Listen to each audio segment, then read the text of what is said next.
নমস্কার বন্ধু, আমাকে সবাই এই জিনিসটা প্রশ্ন করে যে দাদা, এই যে আসছে 2025 সাল, 2025 সালে রাশি অনুসারে কোন কোন সংখ্যাগুলি লাকি সংখ্যা, কোন কোন সংখ্যাকে আমরা বলতে পারি আমাদের রাশি অনুসারে এগুলো শুভ সংখ্যা, সেই সংখ্যা সম্পর্কে আপনি যদি কিছু বলেন তাহলে খুব উপকার হয়। এই ব্যাপারে আমি একটা কথা বলতে চাই, সামনে 2025-এ কিন্তু সমস্ত রাশির জন্য কিছু কিছু কিছু কিছু ভালো সংখ্যা এবং ভালো দিন রয়েছে। সেই দিনগুলো, সেই সংখ্যা যদি আপনার লটারি কাটেন বা সেই সংখ্যা অনুসারে যদি আপনি বাড়ি বুক করেন, সেই দিন যদি সেই দিনে যাত্রা করেন, অনেক কাজে কিন্তু সংখ্যাগুলো লাগে, বিশেষ করে লাকি সংখ্যা বা আপনার শুভ সংখ্যাগুলো, সেগুলো কিন্তু সব সময় আপনাকে মাথায় রাখতে হবে এবং সেগুলো রেখে যদি আপনি কাজগুলো করেন, দেখবেন আপনার কাজটি খুব ভালো হবে এবং আপনার কাজের মাধ্যমে আপনি 100% ফল পাবেন। এই জন্য শুভ সংখ্যা বা লাকি নম্বরকে সবসময় ইম্পর্টেন্স দেওয়া হয়। আমি এর মানে এটা বলছি না যে অন্যান্য দিনগুলো আপনার জন্য খারাপ বা অন্যান্য নম্বরগুলো আপনার জন্য খারাপ, কিন্তু এই নম্বরগুলোকে যদি একটু মাথায় রাখেন, দেখবেন আপনার যে সাকসেস সেটি খুব তাড়াতাড়ি আপনি পাবেন এবং এর দিকে আপনি খুব তাড়াতাড়ি এগিয়ে যাবেন। এই সংখ্যা কিন্তু সংখ্যা তত্ত্ব অনুসারে খুব ইম্পর্টেন্ট হয়। যে সংখ্যাগুলি কেন? কারণ রাশি অনুসারে এই সংখ্যাগুলি আপনাদের যায় এবং তার ফল, তার রেজাল্টও কিন্তু আপনারাই পাবেন যদি রাশি অনুসারে আপনার সংখ্যাগুলোর উপর একটু মনোযোগ দেন। যে কোনো কাজ করার আগে যেখানে সংখ্যার দরকার, নাম্বারের দরকার, সেখানে এই লাকি নাম্বারগুলো আপনি কাজ লাগাতে পারেন। তাহলে চলুন এসে যাই আজকের যে আলোচ্য বিষয়, সেই বিষয়ে। আজকে আমাদের আলোচ্য বিষয়ে কোন রাশির কোন সংখ্যা সব থেকে শুভ সংখ্যা হিসেবে গণ্য করা হয় 2025 সালে, মানে নতুন বছরে। প্রথমেই বলি মেষ রাশি। মেষ রাশির জাতক যারা রয়েছে তাদের জন্য হচ্ছে লাকি নম্বর বা শুভ সংখ্যা হলো 77, 4 আর 9। এই 77, 4, 9 খুব লাকি নম্বর। মনে রাখবেন, যে কোনো কাজ করার আগে 77, 4, 9 একটু দেখে তারপরে আপনি কাজ করবেন, আপনার কাজে সাকসেস হওয়ার সম্ভাবনা অনেক বেশি হবে। এরপরে আসছি বৃষ রাশি।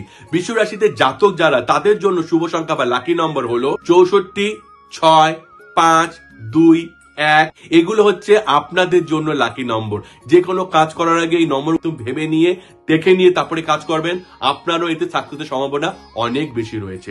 এর পরের রাশি হলো মিথুন রাশি। মিথুন রাশির লাকি নম্বর বা শুভ সংখ্যা হলো 33, 3, 5, 7, 9, 11, 22। এরকম সংখ্যা রয়েছে। এরকম জিনিসে আপনারা নিজেদেরকে আপন করে নেবেন। কোনো লটারি টিকিট কাটতে হলো, কোনো যাত্রা করতে হলো, কোনো কিছু করতে হলো, এই নম্বরটাকে সবসময় আপনি মাথায় রাখবেন। এরপরে আসছে কর্কট রাশি। কর্কট রাশির শুভ সংখ্যা বা লাকি নম্বর হলো 37, 2, 11, 20, 47, 7, 16। এইসব নম্বর হচ্ছে আপনার জন্য লাকি নম্বর। যে কোনো কাজ করার আগে এই নম্বরগুলি সবসময় মাথায় রাখবেন, তাই দেখবেন আপনার সাকসেসের পরিমাণ অনেক বেশি হবে। এরপরে রাশিটি হলো সিংহ রাশি। সিংহ রাশিতে জাতক যারা, তাদের জন্য শুভ সংখ্যা হলো 4 আর 47। এই দিনটি সবসময় মাথায় রাখবেন। কোনো শুভ কাজ করার আগে, কোনো শুভ দিন, কোনো যাত্রা করার আগে, কোনো লাকি নম্বর করার আগে এই দুটোকে আপনার শুভ সংখ্যা বা লাকি নম্বর হিসাবে আপনি গণ্য করতে পারেন। এর পরের রাশি হলো কন্যা রাশি। কন্যা রাশিতে জাতক যারা, তাদের জন্য শুভ সংখ্যা বা লাকি নম্বর হলো 5, 6, 2, 64। এই সংখ্যাগুলোকে নিজের সংখ্যা হিসেবে গণ্য করবেন। এই সংখ্যায় ব্যবহার করে আপনি সাকসেস পেতে পারেন। কোনো কিছু করার আগে এই সংখ্যাগুলিকে বা নম্বরগুলিকে সবসময় মাথায় রাখবেন। এর পরের রাশি হলো তুলা রাশি। তুলা রাশিতে জাতক যারা, তাদের জন্য শুভ সংখ্যা বা লাকি নম্বর হলো 76, 1, 2, 7। এই নম্বরগুলিকে আপনার লাকি নম্বর হিসেবে গণ্য করা হয়।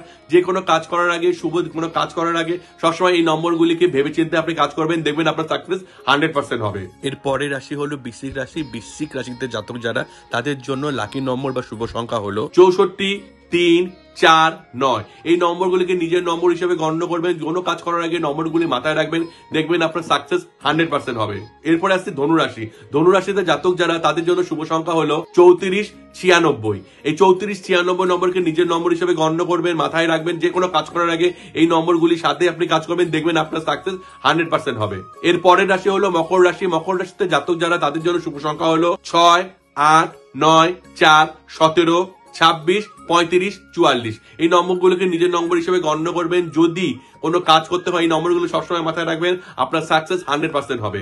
এর পরের রাশি হলো কুম্ভ রাশি। কুম্ভ রাশিতে জাতক যারা, তাদের জন্য শুভ সংখ্যা বা লাকি নম্বর হলো 8, 17, 26 এই নম্বরগুলোকে নিজের নম্বর হিসেবে গণ্য করবেন। যখন কোনো কাজ করতে যাবেন এই নম্বরগুলোকে মাথায় রাখবেন, দেখবেন আপনার কাজ শুভ হবে এবং আপনার 100% সাকসেস থাকবে। এবং সর্বশেষ রাশি হলো মীন রাশি। মীন রাশিতে জাতক যারা, তাদের জন্য শুভ সংখ্যা বা লাকি নম্বর হলো 3, 12, 21, 30 এই নম্বরগুলোকে নিজের নম্বর হিসেবে গণ্য করবেন। যে কোনো ভালো কাজ, শুভ কাজ, লটারি কেনার আগে এই নম্বরগুলো সবসময় মাথায় রাখবে। তাহলে বুঝে যাচ্ছেন 2025 সালে কোন কোন রাশির জন্য কোন নম্বরটি শুভ বা লাকি নম্বর, সেটি আমি আপনাকে বলে দিলাম। জিনিসটি সবসময় মাথায় রাখবেন, দেখবেন আপনার ভালো হবে। এবং এই নম্বরগুলো কিন্তু কখনো বৃথা যায় না, সবসময় এই নম্বরগুলো আপনাকে কিছু না কিছু পজিটিভিটি অবশ্যই দিয়ে থাকবে। এবার আসি আমাদের প্রশ্ন উত্তর পর্বে। অনেকে আমাকে প্রশ্ন করে, দাদা আমার বাড়িতে ভাঙা মূর্তি বা পুরনো মূর্তি পড়ে আছে, আমি কি ভাঙা মূর্তি কি ব্যবহার করতে পারি, পুজো করতে পারি, বা ভাঙা মূর্তি যদি না পুজো করি তাহলে আমি কি করব? দেখুন, শুধুমাত্র শিব মূর্তিকে ভাঙা মূর্তি হিসাবে পুজো করা যায়, কারণ শিব অখণ্ড, তার কোনো খণ্ডাংশ হয় না। শিবের লিঙ্গকে আপনি পুজো করতে পারেন, তাই খণ্ডিত হলেও তাকে অখণ্ড হিসাবে গণ্য করা হয়। সুতরাং শুধুমাত্র শিবলিঙ্গ বাদ দিয়ে আপনি যে কোনো ভাঙা ঠাকুরে আপনি পুজো করতে পারেন না।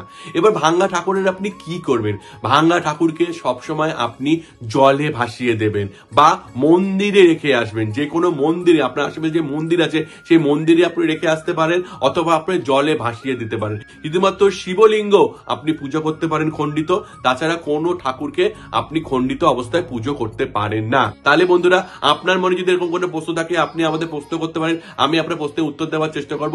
যে প্রশ্নটা সব থেকে ভালো হবে সেই প্রশ্নের উত্তরটা আমি ভিডিওর মাধ্যমে দিব, যাতে আমাদের অন্যান্য দর্শকরা এর মাধ্যমে উপকৃত হয়। আমাদের চ্যানেল যদি ভালো লাগে এরকম বাস্তু টিপস পেতে আমাদের চ্যানেলটিকে অবশ্যই সাবস্ক্রাইব করুন। তাহলে আজকে এটি করে রাখছি, নমস্কার।